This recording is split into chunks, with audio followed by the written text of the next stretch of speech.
Good evening. My name is Jin-hee Kim, and I help out with public events and community and public engagement here at Aspen Institute. I'm about 3 months into the role here, so you can imagine my excitement and a little bit of terror when I was asked to introduce a session with Julia Louis-Dreyfus and Sam Fragoso. So to say that I was excited actually is a bit of an understatement, because you see, to start, with Sam, he has been called the modern-day James Lipton, Roy Firestone, and Barbara Walters, which you can see the consistency. They get people to cry, and this is why we watch. He elicits emotions even the interviewee isn't expecting from questions that they may have been asked before. The only thing you can be prepared for with a Sam Fragoso interview is to be unprepared for what you might see or hear or feel.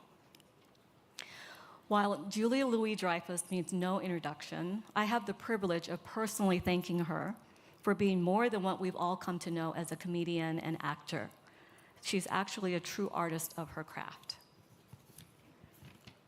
With an extraordinary breadth of work, from Seinfeld to Enough Said to Veep and to the most recent Tuesday, and as a recipient of numerous awards and accolades, including the Kennedy Center's Mark Twain Award and the National Medal of Arts, she is not only a fan favorite, but a force of creativity.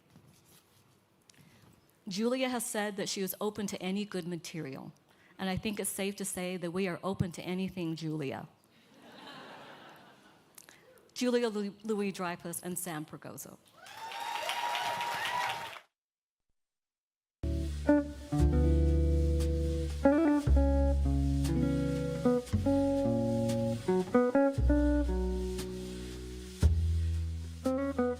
What an intro. Holy cow. I didn't really hear it, but I think it was positive. But it seemed great. It seemed... It was? Okay, good. Well, it was good. Okay. We'll get a clip of it back later. Are these lights bright? Yeah. Oh. Aren't you used to this by now? I want them brighter. Right. I want everyone to see just how tired I am, so just turn the lights up. Hi, Julia. Hi, Sam. Nice to meet you. Nice to meet you, too. We don't really know each other. Not really. It's okay. Yeah. We'll figure it out. We'll work it out. Can we start with your new movie? Sure. I'm going to try to explain it. For people who haven't seen it, it's called Tuesday. At any point, feel free to jump in on the description. No, that's okay. You do it. Okay, good. Make me work. It's good. It's about a mother and her terminally ill teenage daughter. The child is very much prepared for the end of her life. The mom, your character, is in denial, I think. Mm-hmm. Until, of course, death visits in the form of a massive talking macaw. Yes. Okay. Everyone with me? Okay. The bird is basically a death doula. And so when you read this script, yeah, I imagine you enjoyed the fantasy elements of it. But what about its fundamental ideas around fear, mortality, motherhood, made you want to dive into this project? Well, I'm sorry, this is Talk Easy. We just jump right in. No, that's to the cool. big stuff. Yeah, let's do it. The discussion of death and grief and dying, those discussions interest me. And this was an opportunity for me to delve into something dramatic, which also really interested me. This is something, it's work that is unlike other work that I've done. And I liked the fantastical element of exploring these themes. I thought it was it's very much a sort of a magical realism fairy tale. It feels very sort of Eastern European in the fairy tale sense. And I thought that that was a really interesting way into consider the various themes of the film. You shot the film in London, right? Yeah. So this material is asking you to dive into a lot of dark, hard, thorny places. Yeah. And I'm just trying to imagine you in London, away from your family, Yes. calling back home to your kids and to your husband.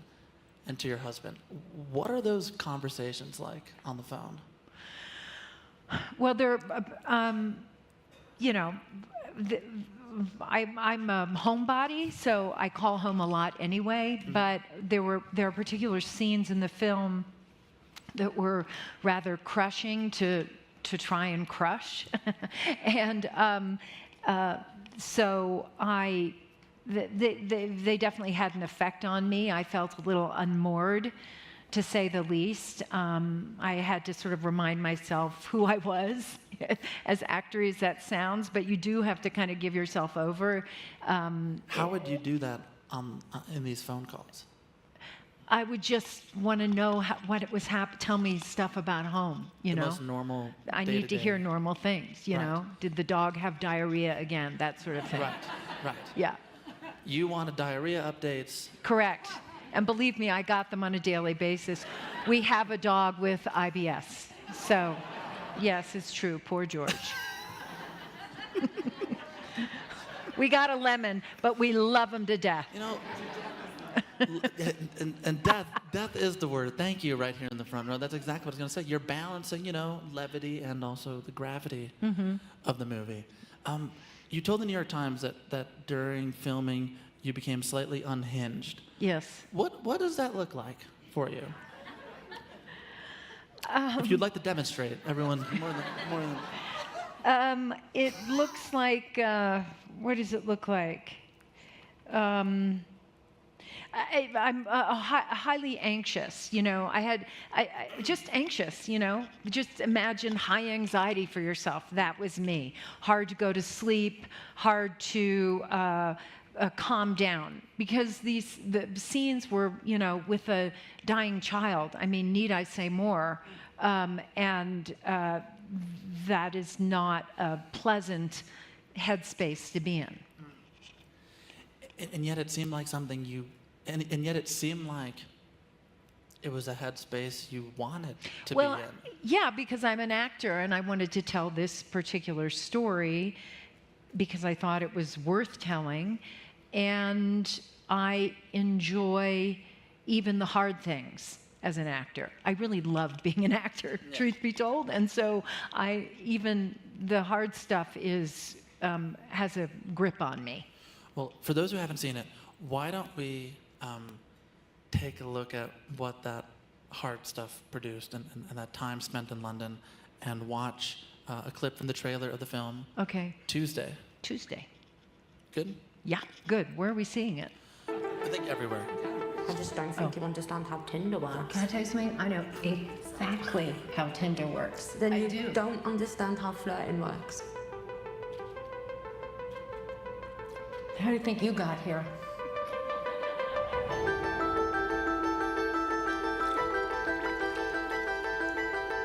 It hurts Where, honey?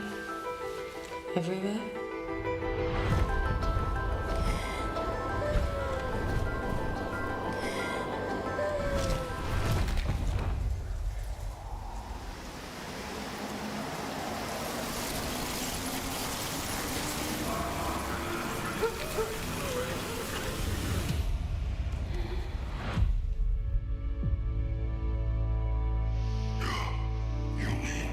You made my head silent. Who are you talking to? Can you please just come out so she can see you?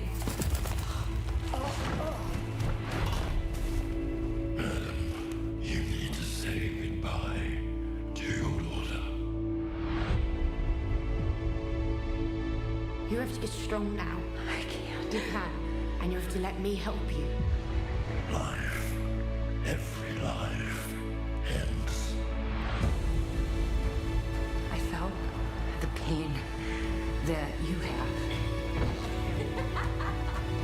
I don't know what I am without you, who I am without you. I don't know what the world is without you in it.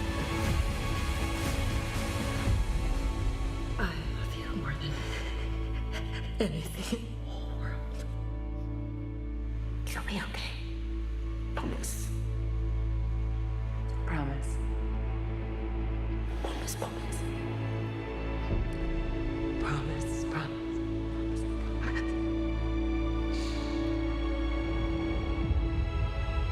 The echo you leave, the legacy, your memory is how she lives.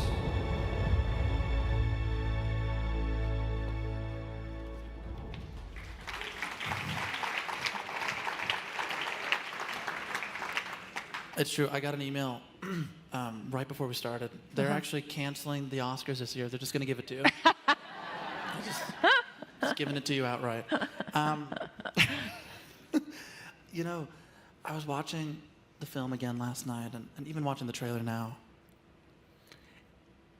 It's kind of unbelievable how well suited you are for this material. Like, the leap from comedy actor to dramatic actor doesn't seem like much of a leap, and yet you had this quote you told the LA Times.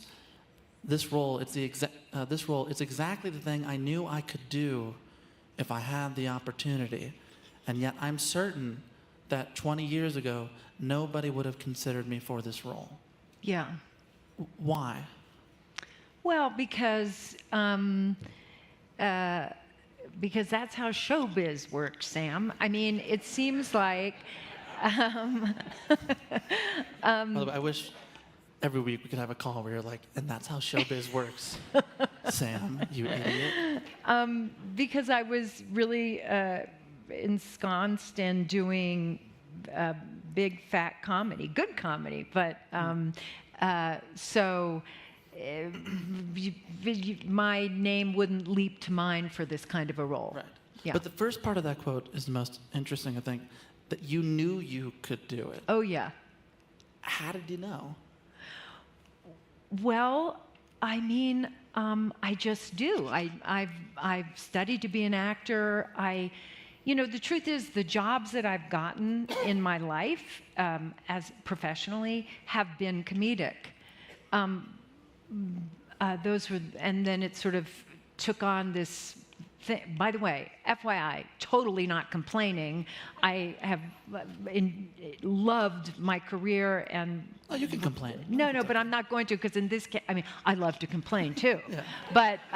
Doesn't that annoy you when people say, "Oh, no complaints"? How do you have no complaints? Oh no, I don't understand this. But Fran Lebowitz said, complaining is just telling the truth, which I really appreciate. Yeah. But anyway, now I forgot what I was talking about. No, the thing that you're talking about is that you studied acting. Yeah. You knew that you That's could do right. this. Yes. And I guess I want to go back to the young Julia that knew that she could do this, that had these sort of acting convictions. Yeah. Do you Do mind you if- mean like when I was doing Sorry, Wrong Number in my parents' basement and I played Mrs. Stevenson? Because that was extraordinary, ladies and gentlemen. I heard you would invite the neighborhood to come. Yes. And you would charge them admission. Yes. Yeah. I Didn't would you get charge- mad when people didn't do their lines right? You bet your ass I did. My neighbor, Michael Edson's, he was, I believe, 6 or 7, and he was playing one of the murderers, and he screwed up the line, and I was like, By the way, by the way, I was 12 Yes. or 11. never too young to receive notes. Never too young. I wasn't going to talk about that, but Okay, I'm glad no, you sorry, did. I'm going off on a tangent. No, I want to go to you at 18, so not that far off. Okay. Okay. You're a senior at Holton Arms. Correct.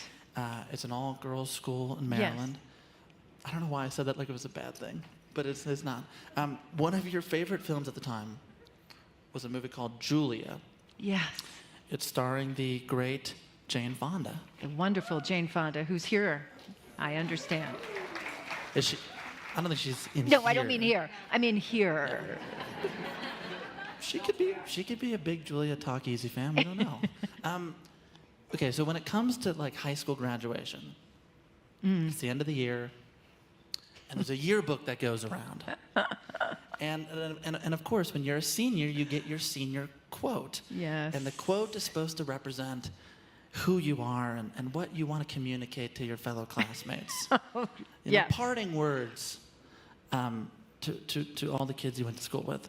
And I thought, if you wouldn't mind, we'd read from some of those pages from the class of 1979.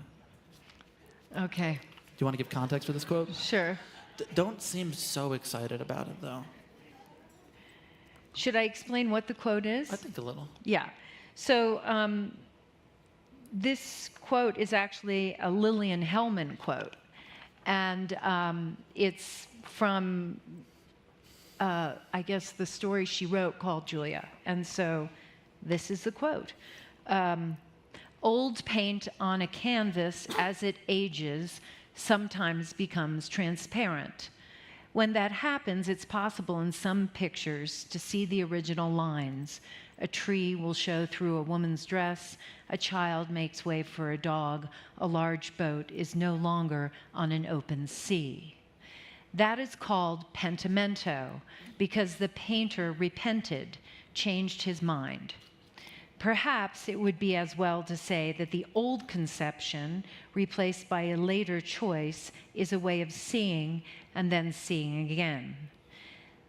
That is all I mean about the people in this book. The paint has aged, and I wanted to see what was there for me once, what is there for me now. It's a great quote. It's very, very highfalutin for an 18-year-old to put that on her senior page.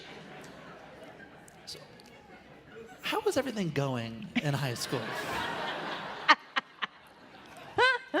I was aspirational, let us say.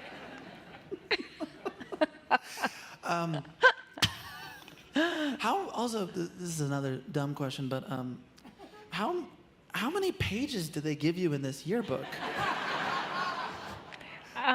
Because this is like, you know, It was. I think it was a full page, and it was small type, crunched down. That's good. It was That's very important to me to put this on the page. Listen, it could have been something from Winnie the Pooh or something. You know, No, that's what most people. how did you know that was mine? That was mine.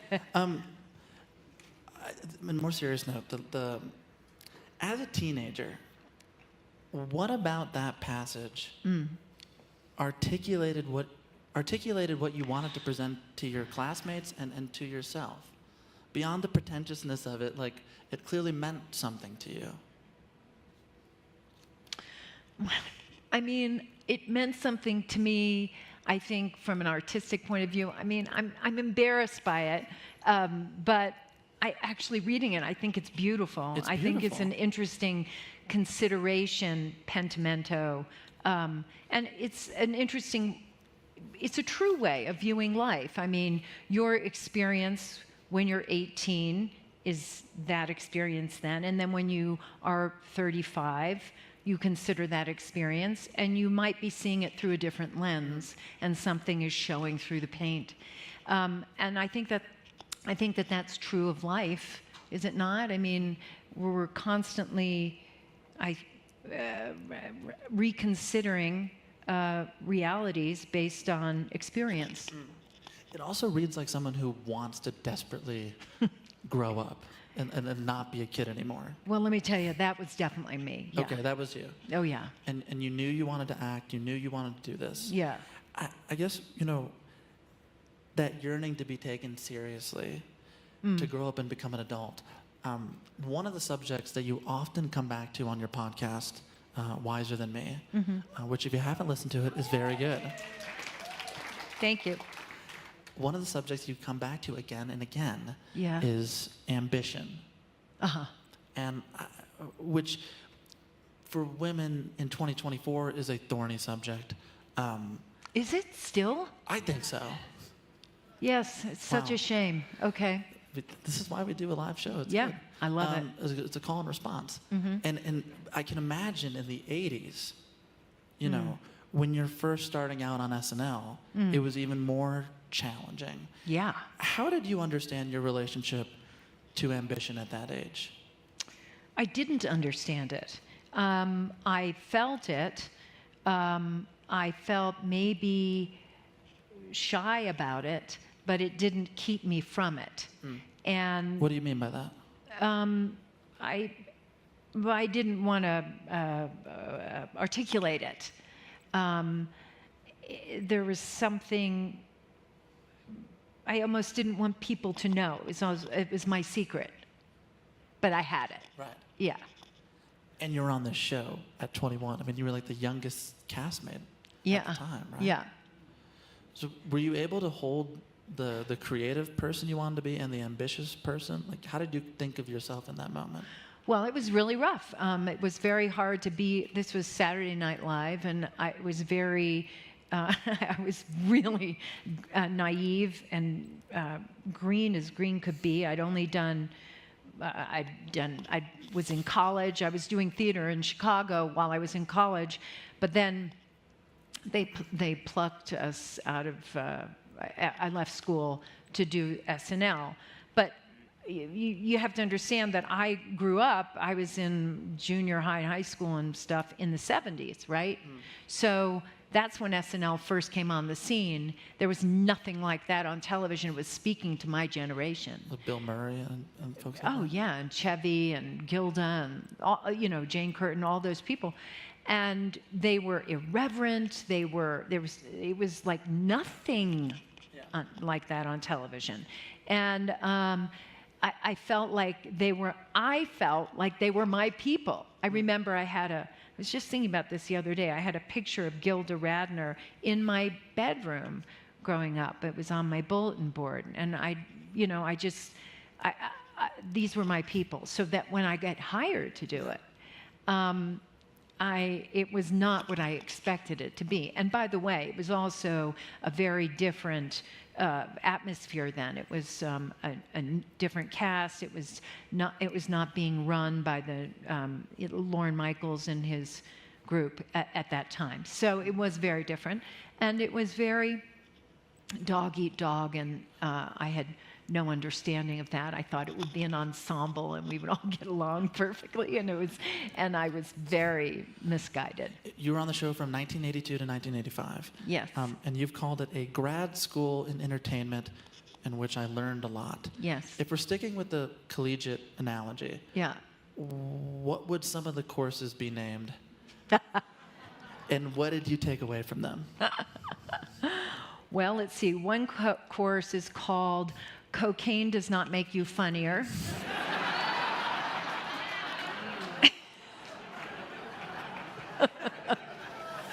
That's just entry level, so that's right at the top. Yeah.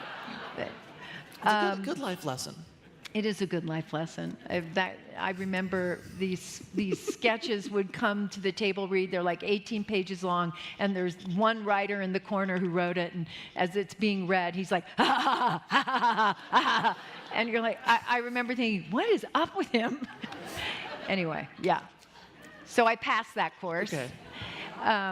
Yeah. You passed that course. Were there any other classes you want to shout out?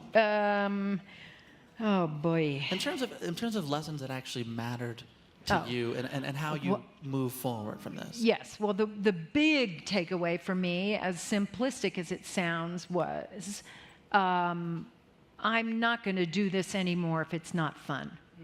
Mm-hmm. That was because it wasn't fun. I did not have a good time. There were moments of bonding with certain people, including Larry David, by the way, who was there my third year, and he and I bonded over being miserable. But really, truly, the takeaway for me was if I can't get back to a place where I'm having fun, like I was in Chicago doing theater at Northwestern and theater on the stage in Chicago, then I think I'm just not going to do this because it's not what I thought it was. And did you have an idea of what you would do if not that? No, I had no skills. Right. I still don't. I hadn't thought it through beyond that. It wasn't like I was saying to myself, I'm going to give up. I just considered I'm going to pound at this and see if I can find a way to feel good and have, find joy. But that's going to be that's going to be what I'm reaching for. So the one bit of joy, the only silver lining of SNL seems to be Larry David. Is that fair? Yeah, although I didn't know it at the time. I Right. mean, but yes, I mean, and by the way, I made friends there, so I don't want to make it sound like Okay. it was all shit, but But you bonded over misery. we did indeed, yeah. Okay. He's pretty well known for airing his grievances. Yes. Yes, he based the Seinfeld episode on that called Festivus. For the rest Yeah. of us. Yeah. Right. I forgot my poll at home, sadly. He is like, that was a deep cut Seinfeld bit. That no, was a great episode, by It the is way. really good. Jerry Stiller. Oh, My please. God, rest in peace. Rest in peace. God love him to death. But he really is like the Michael Jordan of expressing discontent. And so I want to know, the two of you, did the two of you complain about the same things? Sure. And okay. Yes. And what were they? Nobody knows what's funny here. Nobody gets what we're doing. They're not putting my sketches on the air. They're not putting me on the air. In that general Stuff like vicinity. that. Yeah. You once told an interviewer that if you ever had a memoir, it would be called Frustration, I Love You. Mm-hmm. Is that still true? Because it sounds like a frustrated time. Yes. It's an idea. I think It was the first draft. it's a first draft. I don't know if I'd stick with that as a member, but I think it's certainly been a theme in a lot of the roles I've played. Yeah. Yeah. But which is kind of hard. Like when you're saying that, I think everyone in here goes, "But you're Julia fucking Dreyfus." Like this, like you, the idea that you've been frustrated is hard to imagine for some people. What? I mean, the show business is really hard. It can, you go out there, you try to get jobs, and sometimes you get them. It's fantastic, and then sometimes you don't, and that's frustrating. Yeah. To talk about Seinfeld, we need like a whole nother Aspen Ideas Festival to do That's that. fine. I'll come back. It's fine. Wow. What a nice offer. That's not what I thought you were going to say. It's relaxed. It feels very chill here. I like yeah, it. We're doing. Has it been good so far? Yeah, I think. You? No, I'll list my complaints later. No. The lights, have they gotten brighter though? I Yeah, don't know. they are very bright. Okay, but since we're here, can we talk about it a little bit? Because I want to talk about the collaboration between Larry and Jerry Seinfeld, because as the years have gone on, the reputation is that it's a show about nothing, and it's and because it's about nothing and moves so seamlessly, I think some people conflate effortlessness with ease. And I bring that up because when you accepted the Mark Twain Prize, you thanked Jerry in that speech, and you said, I learned a lot from Jer over the years, principally the importance of hard work. Mm-hmm. Jerry killed himself to make Seinfeld good. Mm-hmm. He and Larry David worked so hard, it is actually impossible to describe. And, when you said that, it was very like emotionally charged. Yeah. The way you said it. Yeah. Which for like Seinfeld is such a no-hugging, unsentimental Yeah. show. No hugging, no learning was the Exactly. the edict. Yeah. We were going to title that was going to be the title of this talk too. But 6 years removed, like where does that quote land with you, and how have you come to understand their collaboration? Oh well, it was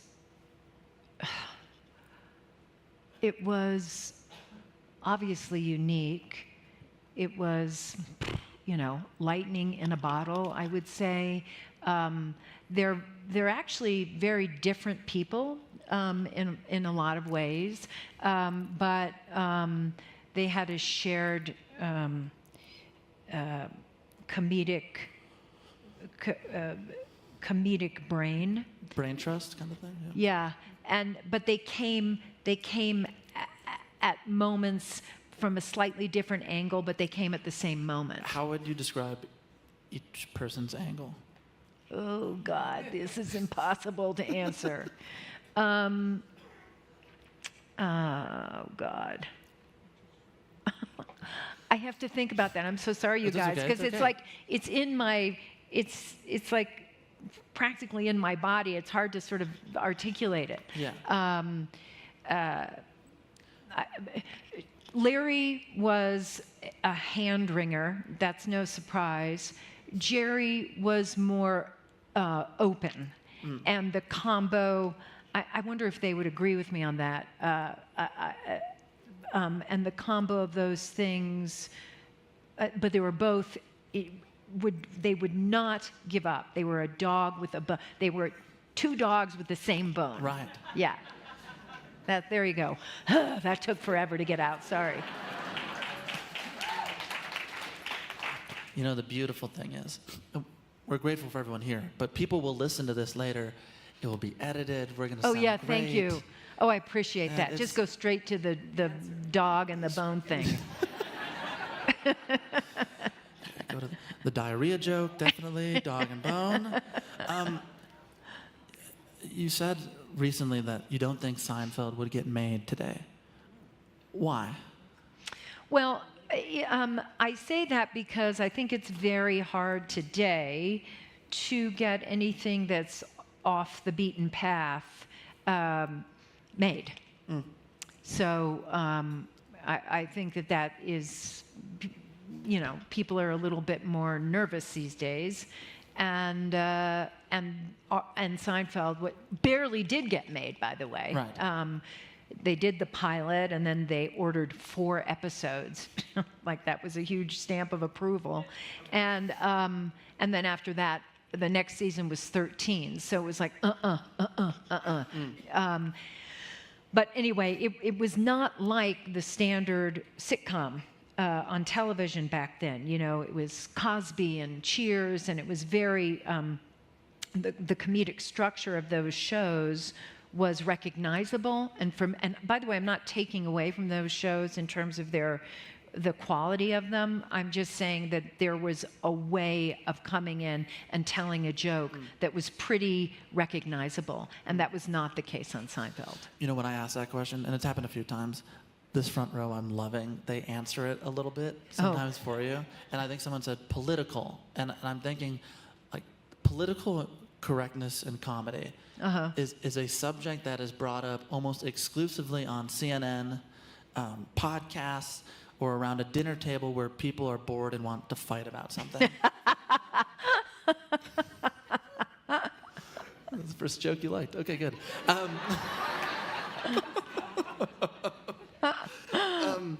You have even worked with some people that have lamented this era of political correctness and that we're out of the golden age of comedy. I'm not going to name names. But when the New York Times asked you about it, you have a quote that I actually think is fascinating. I don't mean actually, most of what you say is fascinating. But you said, I believe being aware of certain sensitivities is not a bad thing. When I hear people starting to complain about political correctness, to me that's a red flag because it sometimes means something else. When you say it sometimes means something else, what are you thinking about exactly?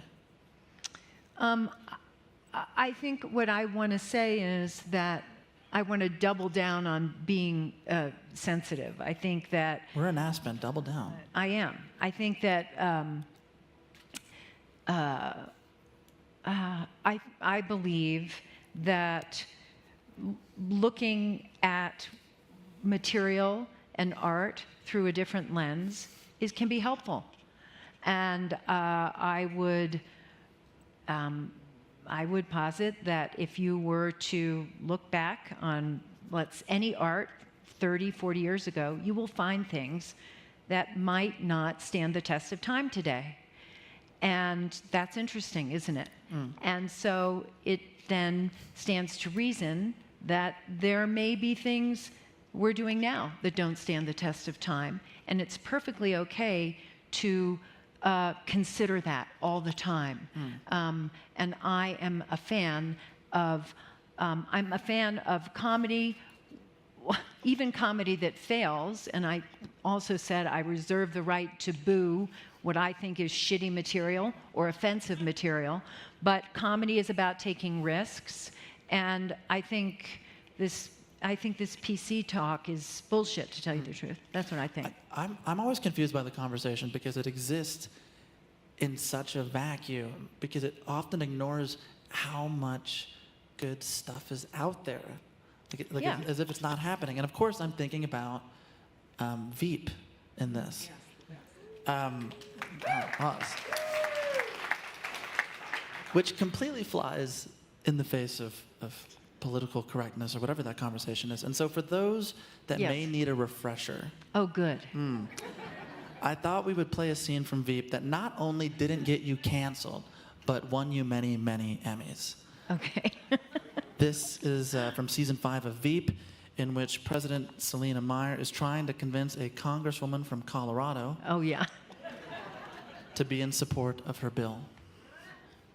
Cut the shit, Selena. Can we turn it up? All roads through Colorado go through me, and the toll just went up.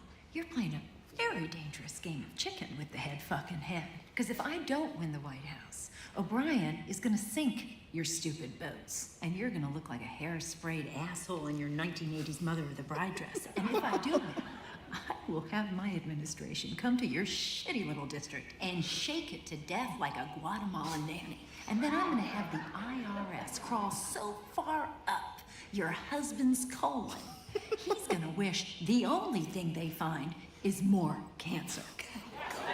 So, can I count on your vote?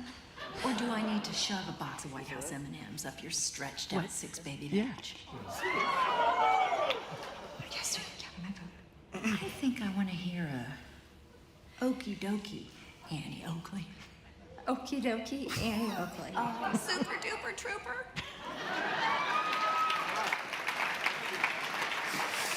Ay, ay, ay. I just want to be clear on one thing. When she says shitty little Colorado district, she is not referencing Aspen or any of its beautiful surrounding areas. She's probably referencing wherever Lauren Boebert comes from.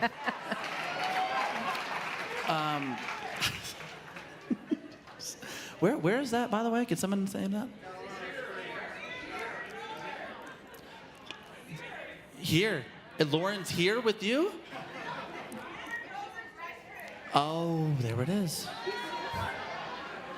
I didn't hear it. Wow. Okay. Quickly change the subject. Quick change the subject. So, the election.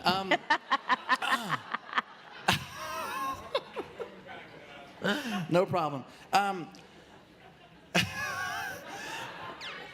Hi. Hi. The lights are definitely brighter, right? I know. Right? Brighter so and brighter. The show, I really do, I mean, though, like, you watch that clip, not canceled, you have more Emmys than fingers, you're good. Thank you. But I mean, like, those jokes can happen, and it's fine. It's fine. I feel like we all need to reset a little bit on that conversation. Can we go to Sunday, September 17th? Yes? 2017. Uh-huh. It's going to make sense. Hold on.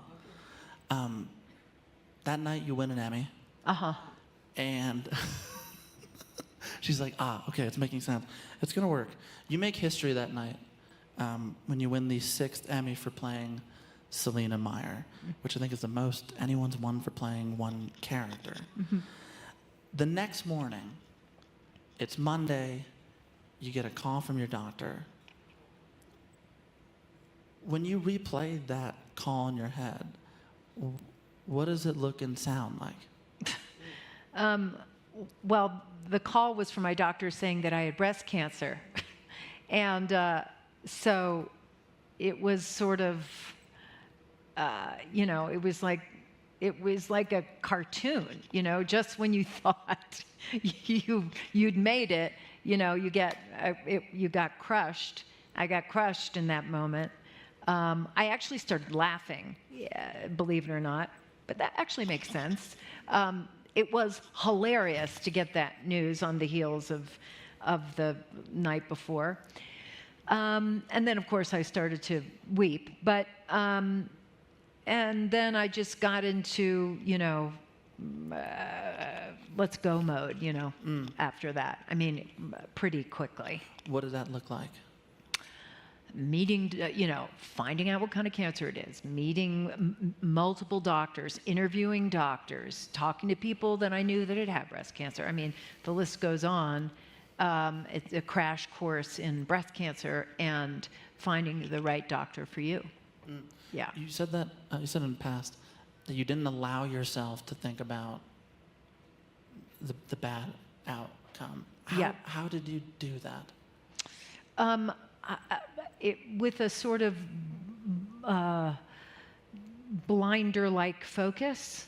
I liken it to a long, long time ago. I was with my husband, and we were in the Bahamas, actually, on a scientific boat, and we were doing some stuff, and I was swimming in the water, and I was far away from the boat, and my husband came to the bow and he said, "Jules, I don't want you to panic, but there's a shark in the water."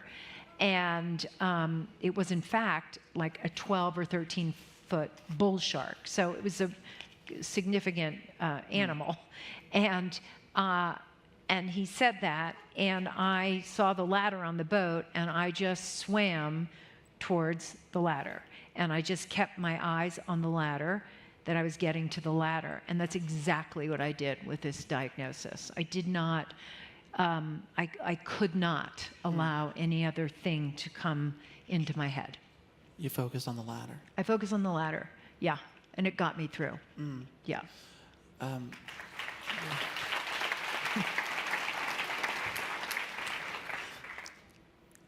David Mandel was a showrunner on Veep. You worked with him back in your Seinfeld days. Yes, and also on Curb. Yeah, just the best. Yeah. And he gave a quote to the New Yorker, because he was asked about that time, that period when you were sick, and the changes in schedule of the show and all that, and also what it did to him. Yeah. And he said something that I have to tell you has just stayed with me, all week. So I'm just going to read the quote and see if it lands. We keep touching the foot. I'm sorry about that. Oh, it's fine. Yeah. I didn't notice it.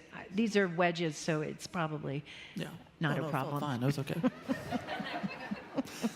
This is me putting off the emotional quote. Okay. I had the sense of the walls closing in on me. And I was racked with guilt and other weird Jewishness, and I was a goddamn wreck. She seemed great. Then we watched her go through chemo, and you can see its effects on her. She got thinner and thinner, and we couldn't hug her because we were afraid to get her sick. It was the first time that all of a sudden she looked her age and seemed human and vulnerable. Did you feel those things too in that time? Which things? Human, yeah. vulnerable. Very. In ways that he makes it seem like he had never seen from you before. Well, it's a very dear thing that he says, and I love Dave Mandel with my heart. It's funny because he did something, and actually hearing that, I'm thinking about this in a new way. Speaking of Pentimento, originally, when I was first diagnosed, I had this idea that I was going to still shoot the show of Veep in between chemo treatments. I had this, so I can keep working. It's going to be fine. Well, You'll squeeze it in. I'll squeeze it in. Yeah, squeeze it in. And we may have to slow the schedule down, but I can do it. Well, obviously, that was... and he was like, sure. Bless him.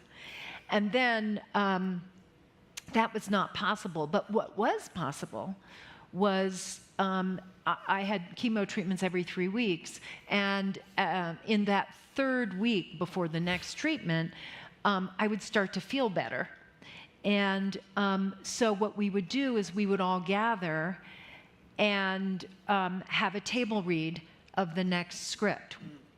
And I realize now that they were sort of, it was a kindness, and because we would all gather, and we would read these scripts, and I would give notes on the scripts and stuff.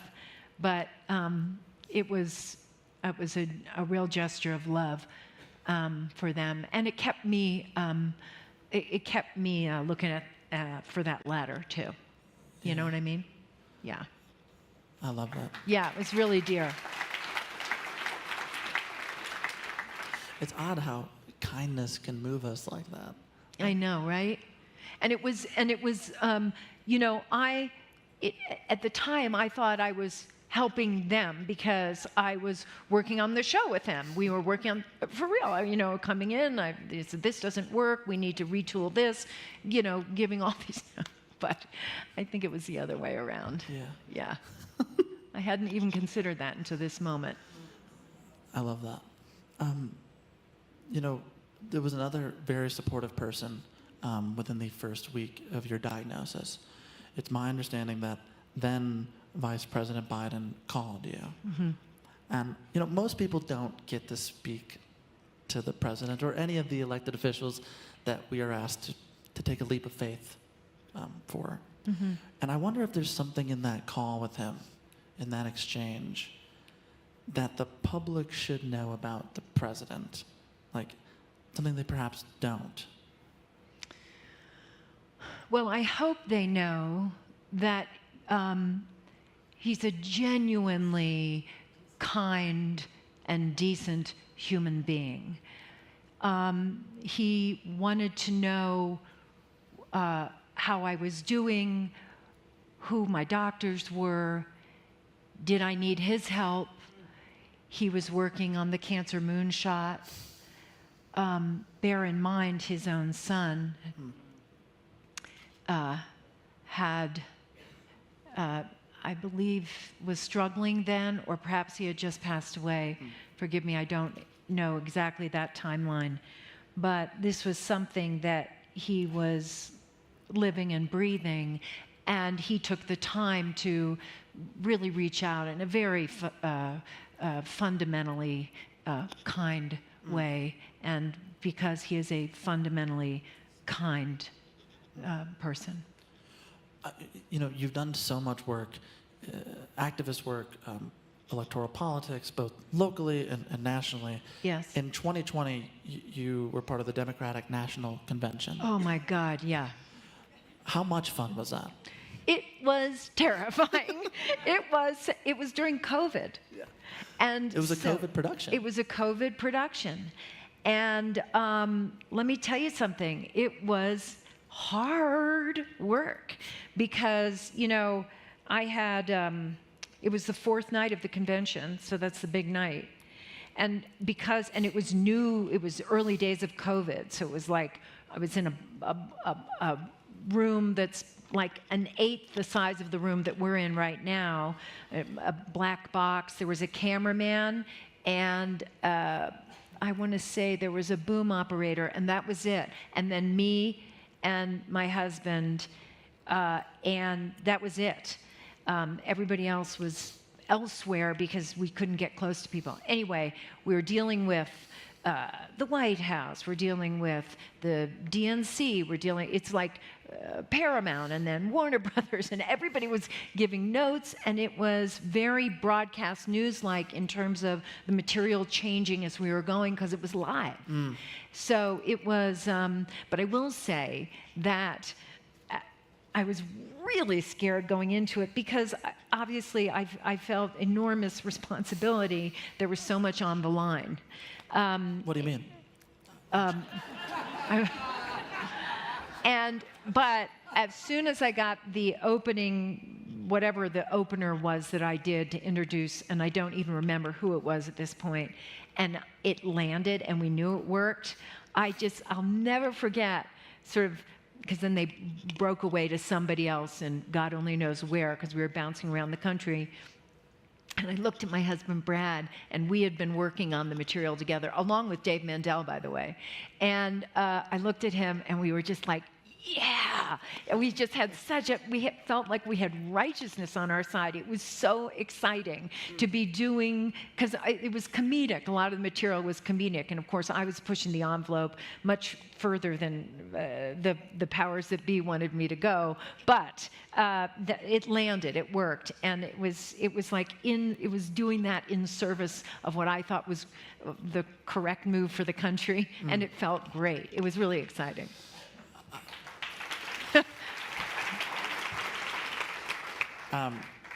There were a lot of good bits that night. You really did a good job. Oh, thanks. I don't remember any of them. I blocked them out. It was all so crazy. I don't have them here for us. That's fine. Don't worry about it. Okay.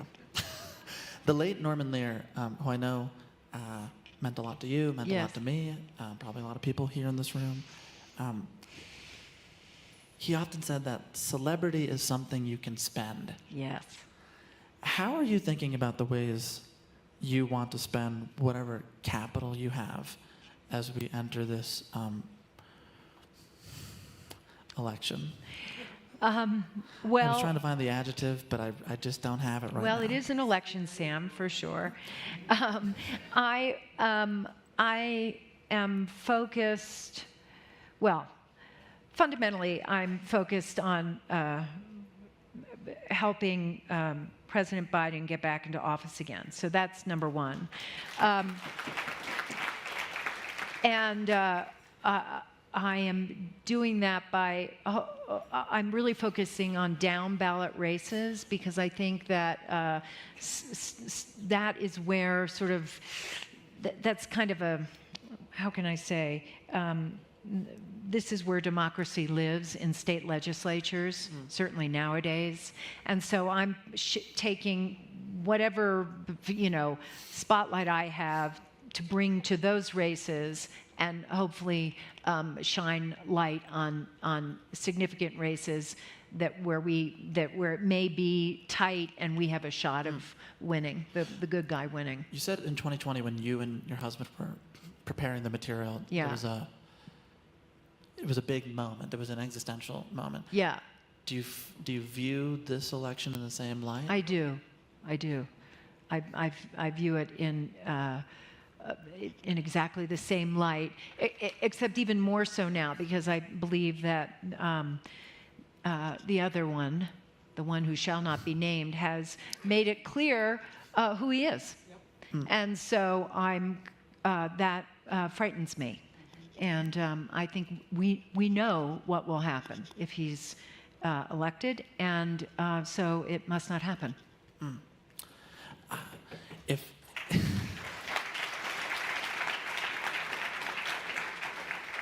I know the Biden administration has brought in some comedy writers to help.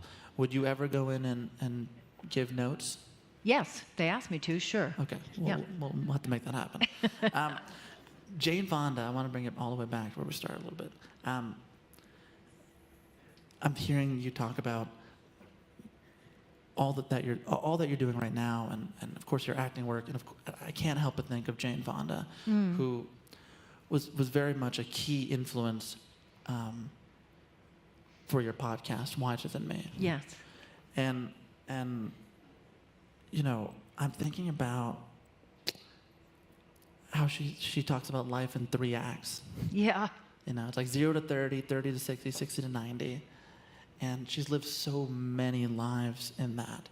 But it also makes me think about her work as an actor and like your more dramatic work in the past decade. The vulnerability of films like Enough Said, You Hurt My Feelings, Tuesday.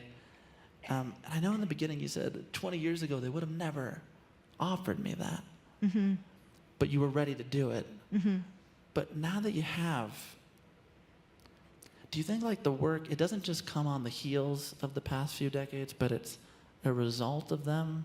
Like, do you think does everything you've had, all the journey we've talked about, in some way, I don't know, do you imbue those performances with that experience, with that lived experience? Oh, without question. I mean, I couldn't have played Selena Meyer when I was 38 because I didn't have the life experience that I could inject into that woman, I didn't have an understanding I had a better understanding of who she was given the life experience I'd had up to that point. And for example, in this movie Tuesday, I'm a mother of 2 grown children. I have lost people very dear to me in my own life. I have experienced both parenthood and deep and profound loss. I can bring all of that to bear in the film. So that's not, so I could have tried to find a way into it if I hadn't had those experiences, but having had them, I can bring them to bear. So sure, you bring all of that, yeah. The parrot or the macaw as a death doula. Yeah. I'm thinking about, you mentioned all the loss you've endured, and we haven't spent that much time talking about your father, but he wrote a book of poems. He did. That he finished, I think, 2 or 3 days before he passed. Yes. It's called Letters Written and Not Sent, and it's so good. And Oh, thank you. I just think it's fantastic. And I thought before we go, if you would be open to reading a piece from that book. Oh my God, I'd love to. That's so nice. Okay. This is incredible. Oh, yes. This is a poem that my father wrote. It's called Explanation. God must mean for us to reason that the flower, first in bloom, taut and shining, is not altered even in its dying season. God's the present, ever missing till we meet it when we die. Life's the ambush of tomorrow and the sorrow of goodbye. Ooh, that gives me goosebumps. Yeah. It's good. Did you and your family put that on his tombstone? Yes, I put that on his tombstone. Yeah. It's unbelievable. Yeah. Yeah. Yeah. Life's the ambush of tomorrow and the sorrow of goodbye. I mean, I think that applies to everyone. I can't help but separate. That quote is so linked to this new movie, Yeah. to Tuesday. Yeah. And there's a line in it where the macaw, and again, you have to see it to believe it, but the macaw says to your character, a mom that's in denial, a mom that doesn't want to say goodbye, that how you live it is how she lives. And I'm thinking, like, in the Vonda 3-act structure of life, Yeah. you just started your 60s. How do you want to live it?